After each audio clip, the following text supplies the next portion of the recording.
If you're still waiting for recruiters to give you a chance, you're already losing. Most job seekers think recruiters are there to help them land a job, but that couldn't be further from the truth. Now, you might think that you're doing everything right, but in reality, you might be missing the mark completely. And in this video, I'm going to break down the biggest mistakes keeping you from getting hired and why relying on recruiters is a dead end and what you need to do instead. Now, having worked with thousands of candidates over the years and coached hundreds of job seekers, I see the same mistakes being made over and over again. So today, I want to help you avoid those pitfalls so that you can get your job search on track, secure more interviews, and land your dream job. Now, when you're watching this and you think, oh my God, I've been doing that and that, oh my God, I've been doing it all wrong. Don't worry, don't panic, because once you know where you've been going wrong, you will know what to avoid and therefore won't make the same mistakes again. So make sure you watch this video to the end so you're clear on all the pitfalls to avoid. Now, some of you may hate me for saying this, but hands down, the number one reason people fail with their job search is their understanding or misunderstanding of how things work. Now, this often leads to people thinking they meet the requirements when in reality they're miles off. Yes, miles off. Now, you might be thinking, wait a minute, I've read the job description and I'm a perfect fit. But here's the truth. Most job seekers only look at the job listing from their own perspective.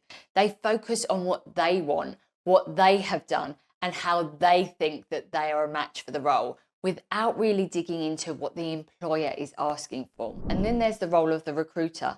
Another huge misconception is thinking recruiters are there to help you get a job. So let's be clear. Recruiters find people for jobs, not jobs for people. So they don't work for you. They work for companies that are hiring. Their job is to find the best possible match for the roles they've been hired to fill. And if you don't clearly meet the requirements, don't expect a recruiter to give you a chance or help you make the leap. Understanding the job requirements and the recruiter's role is essential if you want to avoid wasting time on opportunities that aren't right for you and focus on the ones where you can truly add value. Now, reason number two is actually thinking there's one quick fix or some magic hack that is going to change everything for them. Now, don't be fooled into thinking the latest AI tool is going to do everything for you. Yes, some tools can be helpful for certain parts, but in reality, there's so much psychology involved that handing your hopes over to the latest tool is a surefire way to failure. A successful job search is a combination of hundreds of small things all put together well. The margin for error is often so small and you have to maintain control at all times. Now, to learn more about all of the small things that make a successful job search, don't forget to like, subscribe, and hit the notification bell so you're notified of more videos to help you with your career. Now, another reason job seekers often struggle is that they're not in control of the process. When you start your job search, it can feel like you're up against a system designed to take control away from you. You have to submit your resume through the right channel, answer qualifying questions, and sometimes manually enter the same information into the application form. Seriously, why is that even a thing? It's so frustrating and completely reduces your influence over the outcome. This system is built for efficiency for the employer, but it often overlooks the individuality of job seekers, making it easy to feel like you're being funneled through a one-size-fits-all process. Now, from the moment you upload your resume, you're being asked questions. Can you tell me about yourself? What experience do you have? Why should we hire you? Now, this can feel like autopilot. From childhood, we're conditioned to answer questions from authority figures, parents, teachers, and later employees. It feels natural, and we don't always think twice about it. We fall into compliance, answering what's asked without questioning if there's a better way to approach things. And that's exactly what happens in the job search. We follow the process, answer the questions, and do what we're told, all while feeling like the control is slipping away. But you don't have to follow the script the way it's laid out. You can take back control by approaching the job search differently through networking, direct outreach, and showcasing your value beyond just ticking boxes. The system may try to keep you in line, But if you want to maintain control in the process, you need to learn how to navigate around all this. But how do you do that without upsetting people or sounding difficult? Well, I cover a lot of these strategies in my Career Growth Accelerator program, where hundreds of job seekers have now followed my step-by-step guidance of exactly what to do. So I'll pop a link in the description below. Now, on the subject of controlling the process, the next reason many job seekers fail is their reliance on the TA team or talent acquisition team. Now, of course, if you're fortunate in your job search and you manage to bag an introduction to a line manager without the need to deal with the TA team or HR, then good for you. Unfortunately, not everyone has the luxury of a network of friends in the right places, so you may find yourself driven towards them. And typically the TA team has two primary functions. Number one, to attract and engage with the best talent on the market. And number two is to guard the hiring managers from everyone else. So if you want to increase your chances of having your application reviewed by the hiring manager making the decision, you need to stop following all the rules they set out and look at ways to put yourself in front of the person with the problem, the person who's in direct need of your expertise. And who's that? Well, that's the hiring manager, or in smaller organizations, that might even be the CEO or founder. So this is where we need to focus. These individuals will understand your expertise better than the TA team, and they'll be more flexible. They're not just ticking boxes.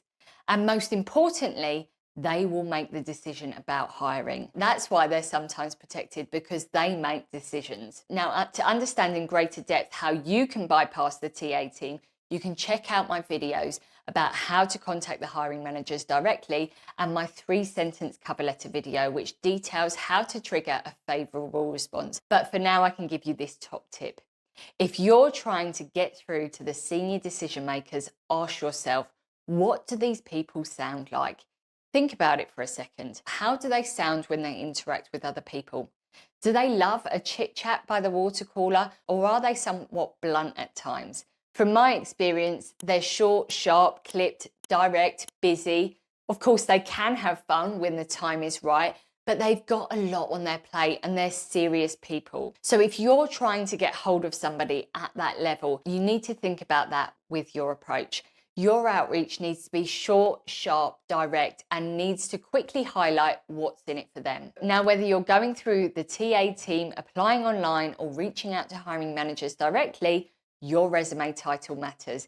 Yes, this seems very basic and simple, but people often fall at the first hurdle because they don't title their resume properly. Now, it sounds basic, but when you're giving your resume a title, you need to be specific. Think of it like a headline. When you're browsing the web, magazines, or newspapers, what grabs your attention? It's usually the headline and maybe the first couple of lines after that. Now, if that headline doesn't resonate, what do? You simply move on. And yet I still see people applying for specific jobs with CVs and resumes that label themselves as something entirely different. I mean, talk about a way to self-reject. The first thing recruiters see in big, bold letters is the job title that doesn't align with what they're looking for.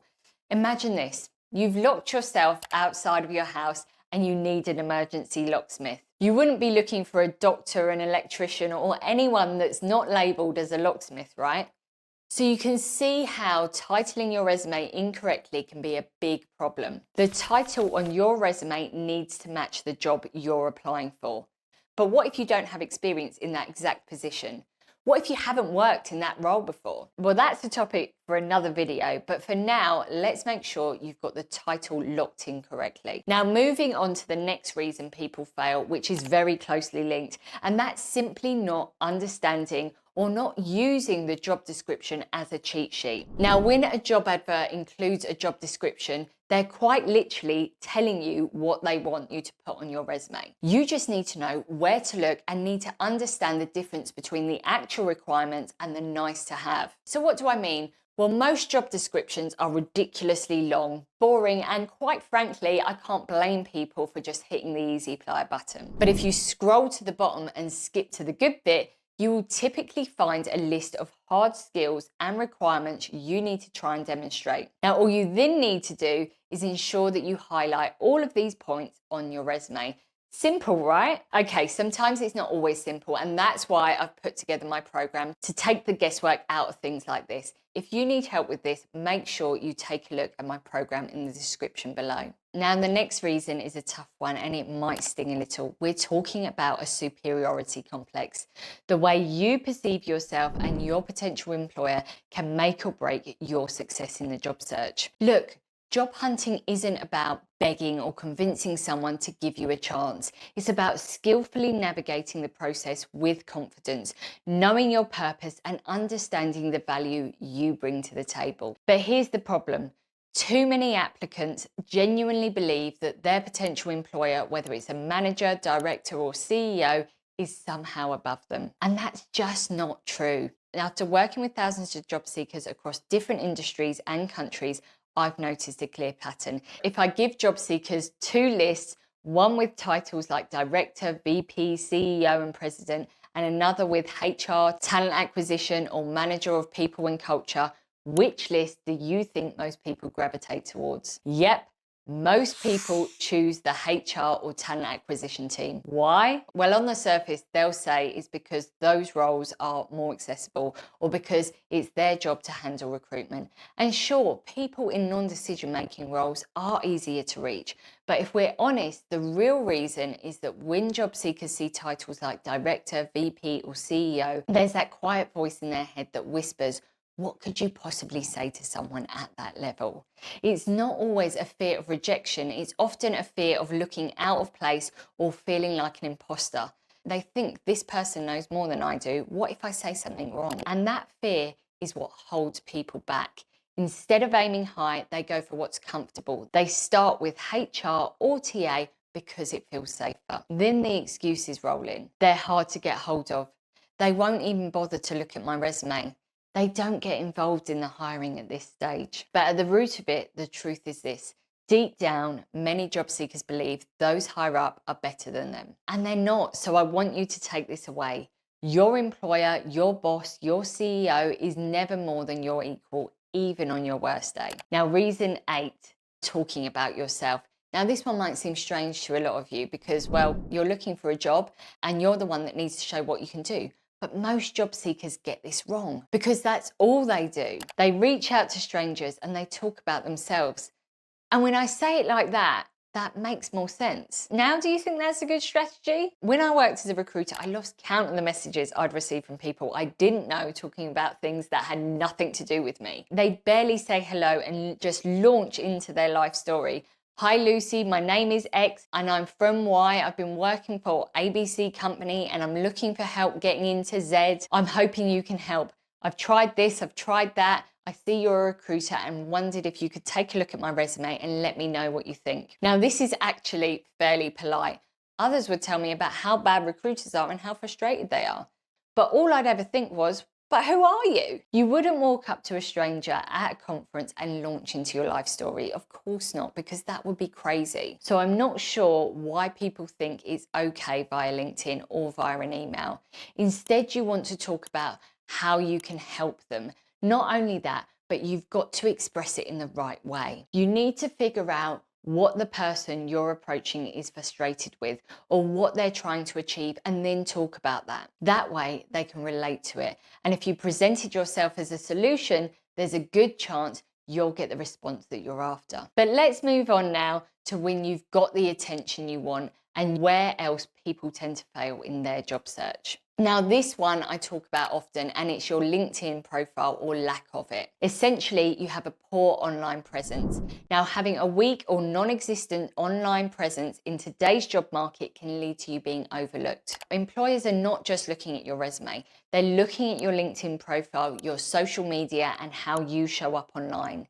If a hiring manager searches for you and can't find anything that highlights your expertise, they will often move on to the next candidate. Now, it doesn't mean that they're any better than you, but having a strong LinkedIn profile, they can certainly give the impression that they are. So think of your online presence as your personal brand. Now, if you don't control the narrative, someone else will. Employers want to see evidence that you're engaged in your industry, that you share valuable insights, and that you have credibility. Whether it's posting articles on LinkedIn, engaging in industry-specific discussions, or even creating content, having a well-maintained and strategic online presence is essential to standing out. Without it, you're invisible, and in today's competitive market, it's a surefire way to fail. Okay, now imagine that none of what I've talked about so far was an issue, and you were securing interviews with ease. Because this is another area I've seen job seekers completely sabotage their own chances. Now, if you've secured an interview, the employer has already seen something in you that's of interest. But one of the most common reasons job seekers fail is that they don't know how to lead an interview. They show up and think that their role in an interview is to answer questions and hope for the best. But the reality is the most successful candidates are the ones who subtly guide the conversation. Techniques like labeling, paraphrasing, and Socratic questioning can completely change the dynamic of an interview. Now, learning how to master these techniques not only keeps you in control of the interview, but also helps you create a conversation that showcases your value and positions you as the ideal candidate. And that's it. If you find yourself resonating with these reasons and want to take control of your job search, I invite you to join my Career Growth Accelerator program. Now, in this program, you'll learn practical strategies, get personalized guidance, and insider tips that will equip you to navigate the job market effectively. Don't let the reasons I've outlined here hold you back. Take action, invest in your career growth, and watch as you transform your job search from a daunting task to a successful journey. I'll leave a link for the program in the description below. Now remember, your dream job is out there, and with the right strategies, you can find it. Now, if you found this video helpful, you may like this video of how you can secure 6 interviews in 6 days. I'll see you there.